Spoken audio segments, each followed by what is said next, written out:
કે મારી પાસે સમજણ છે કે મારી પાસે જેટલું છે એ પર્યાપ્ત છે. તો આ સમજણ જે છે એ માત્ર ને માત્ર પુસ્તકોથી આવે છે. એ બિઝનેસથી નથી આવતી, એ એજ્યુકેશનથી નથી આવતી. એ વિઝડમ જે છે એ લિટરેચરથી આવે છે. મારે તમને આજે વાર્તાઓ જ કહેવી છે, કારણ કે વાર્તાઓ જ આપણને કનેક્ટ કરે છે. અને મારે જે કંઈ કહેવું છે હું વાર્તાઓના માધ્યમથી જ કહીશ, અને એ પણ પુસ્તકોના માધ્યમથી. જે પુસ્તકોમાંથી મને મળ્યું છે એ હું તમને પાસ ઓન કરું છું. તો પુસ્તકોથી શું બદલાવ આવી શકે એનો એક પ્રસંગ છે કે નોર્થ અમેરિકાની જેલમાં હમણાં એ લોકોએ એવું શરૂ કર્યું છે. અહીંયા પણ ઘણી એવી જેલ છે કે જ્યાં આગળ એ લોકો પુસ્તકો ઉપલબ્ધ કરે છે કેદીઓ માટે. જો કે કોઈ કેદીઓને વાંચવું હોય તો પહેલાં તો ન વાંચવું, હવે વાંચો એમ. તો કેદીઓ માટે પુસ્તકો ઉપલબ્ધ કરવામાં આવે છે. એ રીતે નોર્થ અમેરિકાની જેલમાં એક કેદીને દેહાંત દંડની સજા થયેલી, અને એમને જે એક્ઝિક્યુશન હતું ત્યાં અલગ રીતે એક્ઝિક્યુટ થાય, પણ એમ ફાંસી માની લો કે ફાંસીનો દિવસ નજીક આવતો હતો. તો એ કેદીને એક પુસ્તક આપવામાં આવ્યું, બિંગ પીસ. ટિક નાટ હાન નામના એક આધ્યાત્મિક ગુરુ છે, હતા રાધર, એક વિયેતનામીસ બુદ્ધિસ્ટ સાધુ, જેઓ હમણાં 96 વર્ષની વયે મૃત્યુ પામ્યા. એમણે અદ્ભુત પુસ્તકો આપ્યા છે. પીસ એક્ટિવિસ્ટ હતા, શાંતિ માટેના સક્રિય કાર્ય કરતા હતા.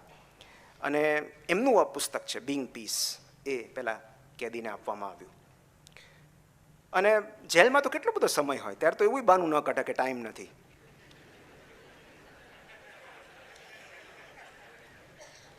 અત્યારે ન મળે તો ત્યારે તો મળશે જ. તો એમ થયું કે હવે મરવાનું જ છે તો વાંચી લઈએ. અને બિંગ પીસ જેવું એમણે વાંચવાનું શરૂ કર્યું, ધીમે ધીમે એમનો સ્વભાવ બદલવા લાગ્યો. એમની આક્રમકતા ધીરે ધીરે ઓછી થવા લાગી.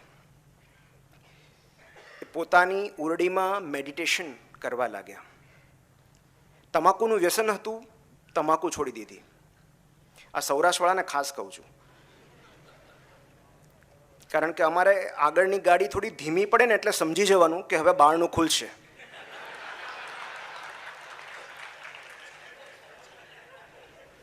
અમારે હોસ્પિટલ ગમે એ કલરની કરો, અંતે તો એ ગેરુઆ રંગ જ થઈ જાય. તમાકુનું વ્યસન છોડી દીધું, શાંતિથી પોતાની ઓરડીમાં બેસવા લાગ્યા. હવે થયું એવું કે એમની બાજુની ઓરડીમાં એક બીજો કેદી હતો, એને પણ તમાકુનું વ્યસન હતું. હવે એનો તમાકુનો સ્ટોક ખાલી થઈ ગયો, એટલે એણે આ પહેલાંને પૂછ્યું કે તમાકુ પડી છે. હવે આણે તો છોડી દીધેલી, પણ સ્ટોક પડ્યો હોય ને, એટલે એણે શું કર્યું કે બિંગ પીસ પુસ્તકનું પહેલું પાનું ફાડ્યું અને એમાં તમાકુ નાખી એ વીંટાળી, અને તમાકુ આપવાના બહાને બિંગ પીસ પુસ્તકનું પહેલું પાનું પહેલાં બાજુના કેદી સુધી પહોંચાડી દીધું. પહેલાં કેદીએ તમાકુ તો ખાધી, પછી પહેલું પાનું વાંચ્યું. એવી રીતે બીજા દિવસે બીજું પાનું, ત્રીજા દિવસે ત્રીજું પાનું. એવી રીતે તમાકુ આપવાના બહાને પહેલા કેદીએ બીજા કેદીને બિંગ પીસ નામનું આખું પુસ્તક મોકલી આપ્યું. અને રોજ એક એક પાનું વાંચતો ગયો. આ બીજો દર્દી પણ ધીમે ધીમે શાંત પડવા લાગ્યો. જે પહેલા પોતાની ઓરડીની દિવાલો સાથે માથું પછાડતો, એ કલાકો સુધી ચૂપચાપ શાંતિથી પોતાની ઓરડીમાં બેસવા લાગ્યો.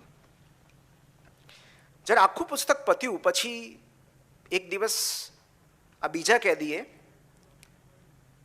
પહેલાને એક ચિઠ્ઠી લખીને મોકલી બાજુમાં કે આટલું સુંદર પુસ્તક મારા સુધી પહોંચાડવા બદલ તમારો આભાર. આ બીજા કેદીએ પણ મેડિટેશન શરૂ કરી દીધું અને થેન્ક યુ નોટ લખી કે આટલું સુંદર પુસ્તક મારા સુધી પહોંચાડવા બદલ આભાર. અને આ ચિઠ્ઠીની જ્યારે આપ-લે થઈ ત્યારે એ બંને કેદીઓના મનમાં રહેલો કોમન વિચાર એ હતો કે કાશ આ પુસ્તક આપણે પહેલાં વાંચ્યું હોત તો આજે આપણે અહીંયા ના હોત. તો એ મનનો હોય કે તનનો, કારાવાસની અંદર અને બહાર રહેલા લોકો વચ્ચે તફાવત બસ એક પુસ્તક જેટલો જ હોય છે.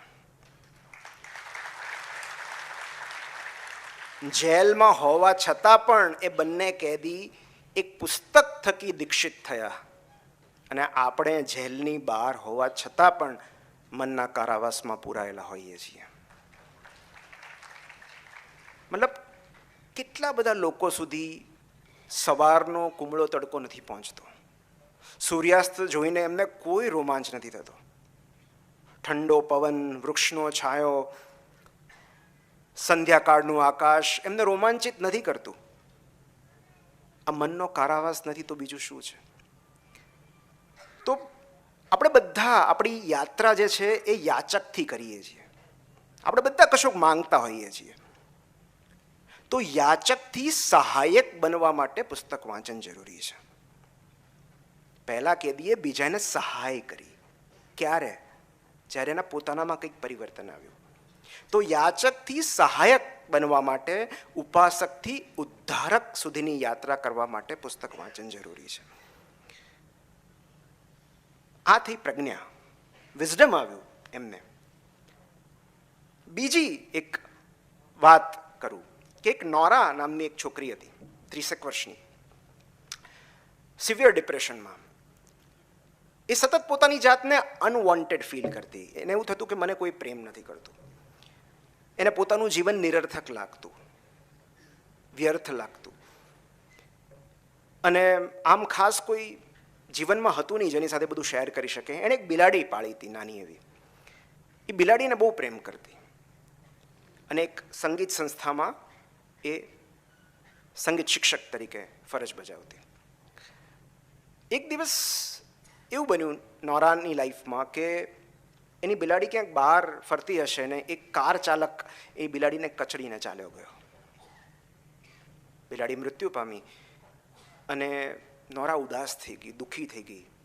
એની પ્રિય બિલાડી હતી અને એ બિલાડીના શોકમાં એ ઓફિસ મોડી પહોંચી, નોકરીએ મોડી પહોંચી અને એના જે ગુરુ હતા, બોસ હતા, એણે ગુસ્સે થઈને એને નોકરીમાંથી કાઢી મૂકી.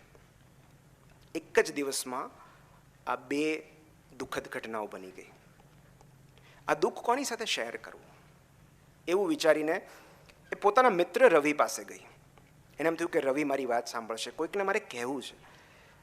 આ રવિ અને નોરા બંને એક મ્યુઝિકલ બેન્ડમાં સાથે હતા, જે મ્યુઝિકલ બેન્ડમાં નોરાનો ભાઈ જ્હોન પણ હતો અને એ ત્રણેય એક મ્યુઝિકલ બેન્ડ ચલાવતા. અને એ મ્યુઝિકલ બેન્ડને એક બહુ સુંદર ઓફર મળવાની હતી વિદેશ જવાની. પણ નોરાને સંગીત સંસ્થામાં શિક્ષક બનવું હતું એટલે એણે બેન્ડમાંથી પાછી ખસી ગઈ અને એટલે આ બેન્ડને પેલી જે ઓફર મળવાની હતી એ ન મળી. એટલે ઓલરેડી જે રવિ હતો એ એનાથી નારાજ હતો. અને જ્યારે નોરા એની પાસે આ દુઃખ રજૂ કરવા ગઈ, દુઃખ શેર કરવા ગઈ, ત્યારે એને સાંત્વના આપવાના બદલે, એને સાંભળવાના બદલે રવિ અને જ્હોન બંને એવું કહ્યું કે તારી આ પરિસ્થિતિ માટે તું જ જવાબદાર છે. જે કંઈ તારી લાઈફમાં થઈ રહ્યું છે તું જ રિસ્પોન્સિબલ છે. અને નોરા ત્યાંથી પણ ઉદાસ થઈને ઘરે આવી. બહુ જ ટૂંકા ગાળામાં એક પછી એક દુઃખદ ઘટનાઓ બનતી ગઈ અને નોરાએ નક્કી કર્યું કે હવે નથી જીવવું, સુસાઇડ કરી લેવો છે. અને ખૂબ બધી સ્લીપિંગ પિલ્સ, ઊંઘની ગોળીઓ એકસાથે નોરા ખાઈ ગઈ અને પછી પથારીમાં સૂતા સૂતા મૃત્યુની રાહ જોવા લાગી. એની આંખો મીચાઈ ગઈ અને એની આંખો ખુલી ત્યારે એને એક લાઇબ્રેરી દેખાઈ. એક અંધારું હતું અને અંધારાની વચ્ચે એક લાઇબ્રેરી હતી. એ લાઇબ્રેરીની અંદર નોરા પ્રવેશી ત્યારે ત્યાં એના જે ગ્રંથપાલ હતા, લાઇબ્રેરિયન, એ બિલકુલ એના સ્કૂલના શિક્ષક જેવા દેખાતા હતા, એના ક્લાસ ટીચર જેવા દેખાતા હતા. અને એમણે એને કહ્યું કે આ મૃત્યુ અને જીવનની વચ્ચે આવેલી લાઇબ્રેરી છે, જેનું નામ છે મિડનાઇટ લાઇબ્રેરી. જીવન અને મૃત્યુની વચ્ચે આવેલી લાઇબ્રેરી. આ લાઇબ્રેરીની ખાસિયત એવી છે કે અહીંયા રહેલા અસંખ્ય પુસ્તકોમાં તારી એટલે કે નોરાની અસંખ્ય વૈકલ્પિક જિંદગીઓ રહેલી છે. મતલબ કે આપણને ઘણીવાર એવો વિચાર આવે ને કે અની જગ્યાએ બની પસંદગી કરી હોત તો આ લગભગ બધાને આવતો હશે.